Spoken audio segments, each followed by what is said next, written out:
Hello everyone, welcome back to Scared in the Name of Science. We are here for a very special crossover episode, our first one actually, and I'm really excited for this one, I'm not gonna lie. So Roxy is here, we've also got Al with us. Hi everyone.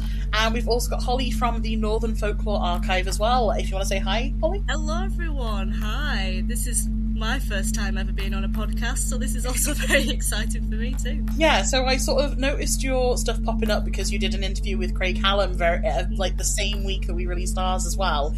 Sort of saw yours popped up and went, oh my god, hang on a second, this looks amazing, and touched base with you then. This is fairly new as well for you, isn't it? Yeah, really new. We started doing this only in October last year, which is, given that it's January, only a couple of months ago really. So It's been insane because we kind of just started it, me and my partner do Northern Folklore Archive, and we kind of just started it because it interested us and we found it, fun, and it was sort of, when you go to work and then you come home and you sort of have nothing else going on, you kind of lose a bit of your soul. So we decided, it'd be quite fun. We enjoy these stories to start an Instagram, and the reception we've gotten so far is crazy for only a few months. Yeah, you guys have absolutely exploded. Your following is huge. I'm so impressed. So thank you for agreeing to come on here. Thank you for interviewing us to try and sort of help boost everyone, I guess. It's been incredible. So I believe you've got a couple of stories for us, but we're actually going to split that into two parts. This week's, which is about a story from my hometown, and then next month, which is going to be a story from your hometown, Holly. Before we dive into that, do you want to tell our audience a little bit about yourself, what the Northern Folklore Archive is and things like that? Of course, yeah, I'd love to.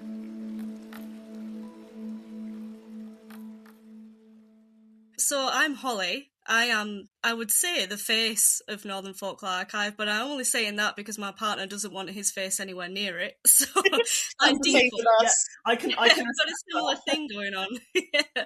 So yeah, I've accidentally become the face of this endeavour. I'm sure every now and again his face will pop up. He's already been featured on the Instagram because he was papped at our recent market and he couldn't avoid it.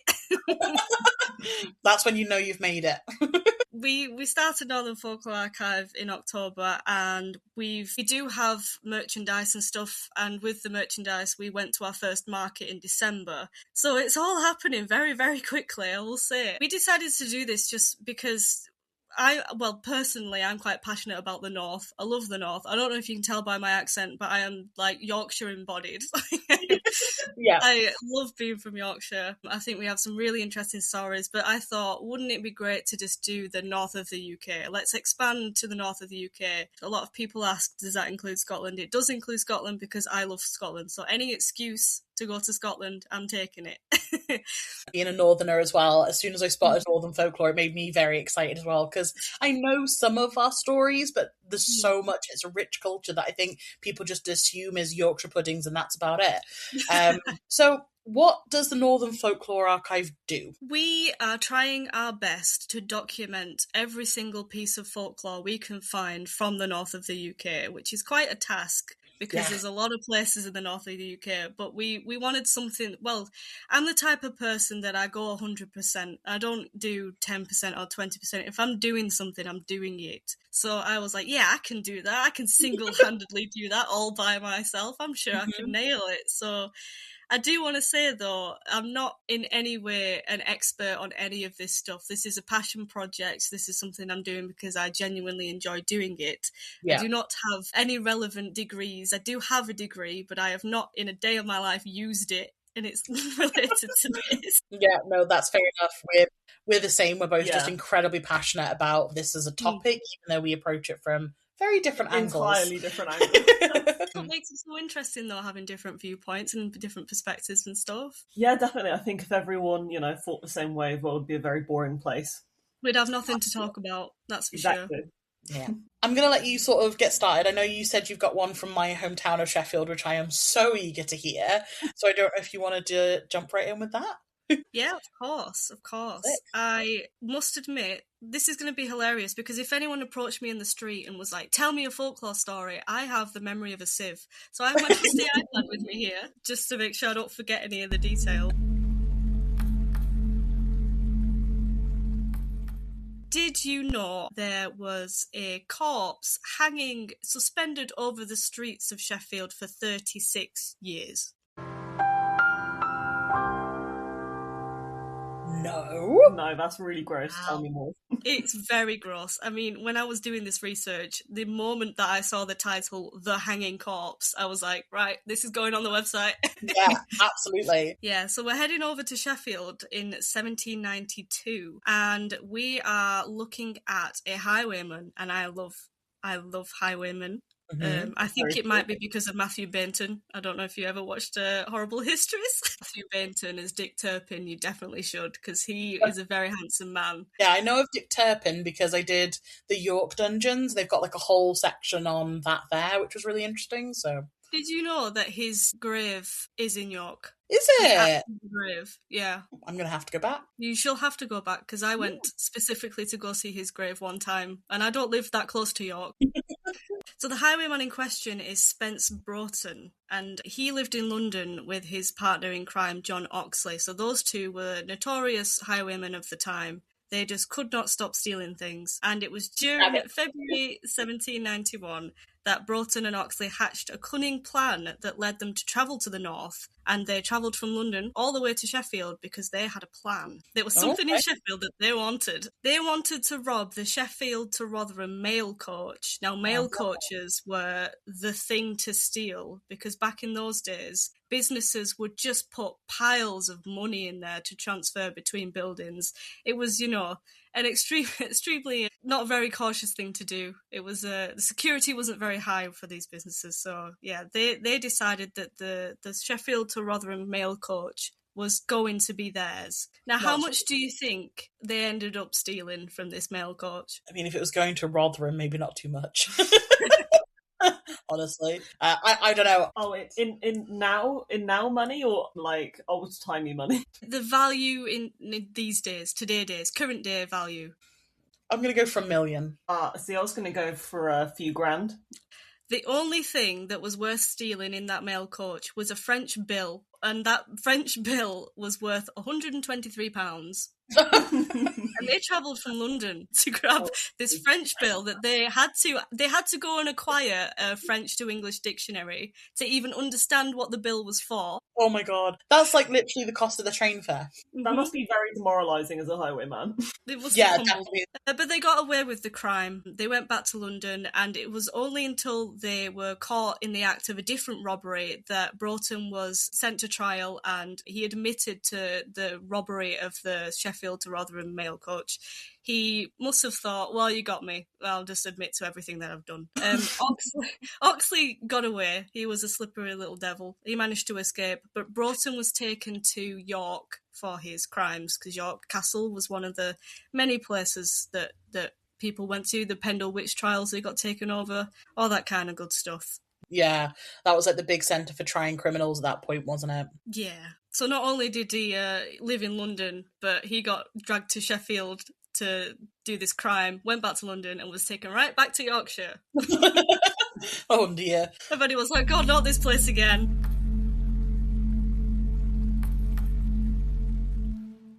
So Broughton was hung for his crimes, and on the 16th of October 1792, his body was taken back to the place of the crime. So his body was shipped from York back to Sheffield because the people who arrested him wanted to make an example of him. They wanted to take him back to Sheffield and be like, look what happens if you try and steal a French bill worth £123. His dead body was getting serious, like, travel miles. Absolutely. When I do this research, obviously it's all written, and as you can tell, I have an accent, so I have no idea if I'm going to pronounce this right. It's either a gibbet or a gibbet. Yeah, I've heard it as gibbeted, like when you get put in the cage. So I've heard it as gibbeted. Crazy. But you're from the south. I'm southern, so either or. Well, I think we've just decided that it can be both. Yeah. Gonna have to do a poll on that. Gibbet seems a more fancy than gibbet. It's like gennel, isn't it? I've heard Gennel. people call it as a gennel, but it's also a gennel. Okay, never mind. Don't worry, we're both confused. Anyway, the gibbet. The gibbet, if you want to be French. The gibbet. So they installed a big hanging gibbet, and if you don't know what one of them is, it's like a bird cage for humans. It's a human-sized bird cage, pretty much. And Broughton's dead body was suspended in the gibbet in Sheffield, in the area where he did the crime. and he attracted 40,000 visitors on his first day as a hanging corpse. Wow. There really was Right? nothing to do back then, was there? Really Tourism is nothing. easy to stoke. God, imagine, you wake up that day and your mum goes, I know exactly what we need to do today, little Jimmy. There is someone we need to see. You'll love it. Do you think that they took? I wonder if the rotten food thing, people in stocks, was done as well. Whether they threw things at people in the gibbet or not as well. Maybe. But like tomatoes and... Yeah. Well, I imagine people won't be happy that he did a crime, so there must be some heckling. Not that he Not cares. that Broughton's going to care. No. He won't hear them. Well, that's wild. Do you know at all what area of Sheffield he was in? I do, because there is a pub. Now, I should remember the name of this pub, because the pub that it was next to is haunted, and people say that it's the angry spirit of our old Mr. Broughton here.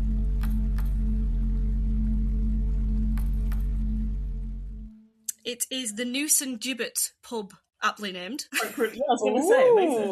Okay, I'm going to have to check that out. I've not heard of that one before myself. Yes, so if you go to the Noose and Gibbet pub on Broughton Lane, named after him, I don't know if that's insulting or supposed to be a good thing.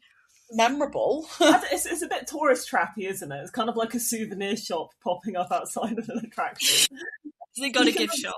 But yeah, if you go to the Noose and Gibbet pub on Broughton Lane, there is a model gibbet outside that has a dummy person inside of it. And people go and take pictures with it and stuff. So it has become like a touristy kind of thing to go to this pub and have your picture taken with the gibbet and, I don't know, listen out for ghosts. I'm not sure what people do. I mean, I would love to go to this pub because I love haunted pubs. That's wild. Yeah, that is really cool. I wonder if it makes it angry that he's being used as a mockery almost. I wonder if that they've turned his death into capitalism. They're using him as advertisement for this pub, I imagine. Yeah, but you have to have a sense of humour about these things, I mean, he's dead, does he? Well, if he's a ghost, maybe. Yeah, do you think he's going to be happy that he's being remembered, or do you think he's going to be really annoyed that he's remembered for such a petty, tiny crime? If it were me, I'd find it very funny. I'd find it hilarious. I would be in that gibbet swinging it left and right if I was a ghost. I would really fall into the bit. You don't have a lot to do in the afterlife. If anything, it's just endless entertainment, surely. I don't know. I don't know how I'd feel. I'm not dead. I'd be all over it. Fair enough. This is the one time where you're like, yes, ghost! Yes, ghosts. I believe in them now. They're real. For my entertainment, absolutely.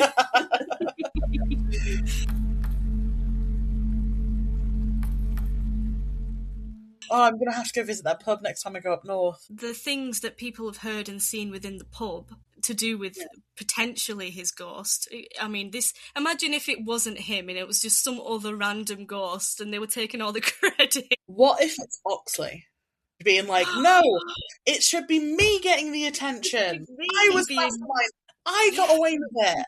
Maybe he died in London and thought, nah, I'm going back to Sheffield. The people need to know. Yeah, I'd be a better motivation than just, I'm going to stick around for the ha-has. Nah, stick around for the ha-has. So what kind of stuff have they seen or heard? In the pub itself, it has been reported that Broughton, so tormented by his fate, haunts the area. People start to feel unwell while staying in the inn, because it's an inn as well as a pub, so you can stay there overnight if you're feeling brave. Ooh. But yeah, people start to feel unwell. In the main area of the pub, metal plates and shields that decorate the walls are said to fling right off. Ooh. Maybe Broughton is poltergeist material, because he's going to have to be lifting those heavy shields and flying them off, but that's all I could find in terms of ghostly happenings, but people have said that they don't feel very well. Don't they usually fizzle out after a while? Depends on what the reason why that they're there. So how does it? Don't some stick around to get some kind of unresolved thing be resolved by the living? Well, that's usually ghosts, yeah, but poltergeists are usually considered to be more. They fizzle out eventually or something, isn't it? It depends. If it's a demon poltergeist, then it could be connected to a person, it could be connected to a place, and it depends, I think, more on their specifics. That's really interesting. I mean, if we're going down that route, Broughton has every reason to stick around this place. He's very connected to Sheffield after what he did. The horrible crime. I wonder what happened to his body after. I mean, I'm guessing it got pecked clean by crows and stuff like that in the gibbet. I wonder what happened after. Do you want to know? Yeah.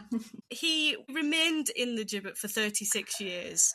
So you can imagine what happened to his flesh and muscle. It kind of just dripped off him through the bars of the gibbet and kind of onto passers-by. Yeah, I was just thinking that. I'm glad that's been confirmed now. Thank you. I was going to say, surely that's very unpleasant for pedestrians. Yeah. Or they made a lot of money off of it.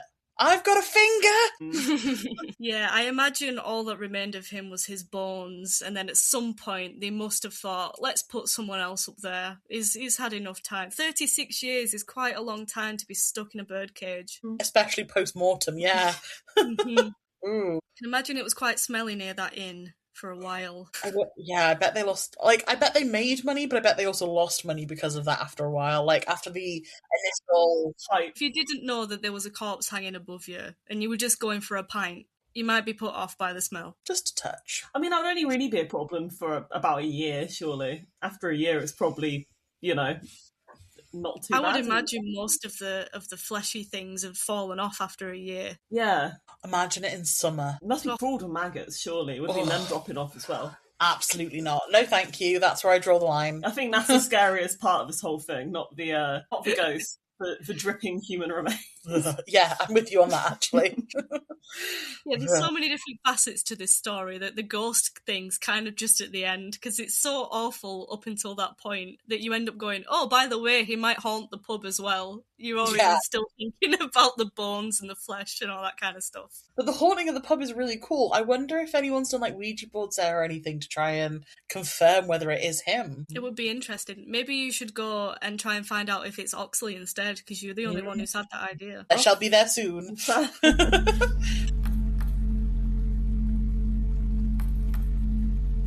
Yeah, that's a really cool story. Thank you so much for sharing. I'm glad you didn't know about it beforehand, because I was a bit worried being like, God, from Sheffield, might already know about this, so I'm going to have to find a story that no one knows about. No, I didn't know about that at all. Well, thank you so much, Holly, for that amazing and fascinating story. It was wonderful to hear about.